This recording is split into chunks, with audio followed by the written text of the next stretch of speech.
E aí eu queria saber do senhor, professor Gustavo, o jantar pode reforçar alianças entre executivo e judiciário. Ok, mas o senhor diria que a ausência de quase metade dos ministros sinaliza fissuras institucionais ou mesmo uma resistência política interna no STF?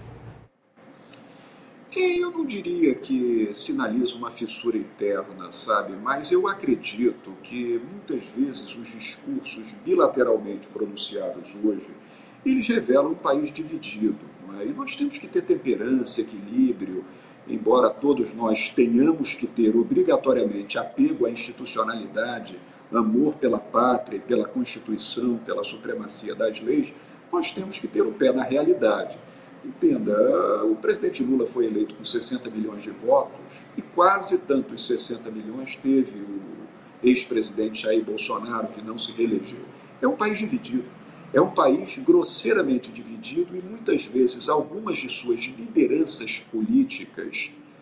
ou estão se pronunciando por já estarem dentro dessa divisão, e isso tem acontecido nos três poderes,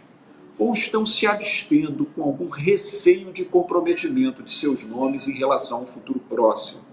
Eu acredito que o ano de 2026, hoje, é uma incógnita, mas certamente um ano que preocupa ambos os lados, porque o Partido dos Trabalhadores crê e deposita a expectativa de que o presidente Lula possa ser reeleito, e a direita acredita que ela vai fazer o próximo presidente, seja com Tarcísio, seja com qualquer outro líder, até porque Jair Bolsonaro está, a priori, inviabilizado com a decisão condenatória do Tribunal Superior Eleitoral. Então, a postura de alguns ministros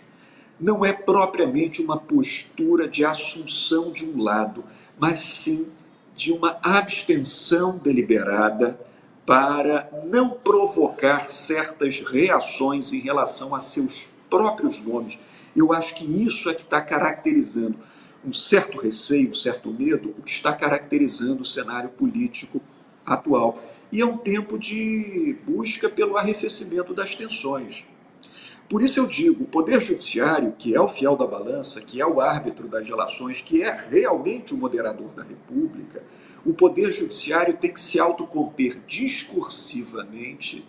para não se autoconter ativamente, ou seja, para ele ter força institucional de decidir e fazer com que suas decisões sejam observadas, é recomendável que ele se autocontenha na ribalta dos discursos típicos da política. E eu acho, Marco, que essa divisão entre quem está falando mais e quem está se contendo é a divisão que caracteriza esse momento entre aqueles que estão com receio de um futuro próximo e aqueles que já não temem mais o futuro próximo, porque já se enxergam como pessoas com uma identidade firmada, estando de um dos dois lados da política nacional, num tempo muito difícil, em que a moderação está em falta, em que o equilíbrio está escapando à linha do horizonte e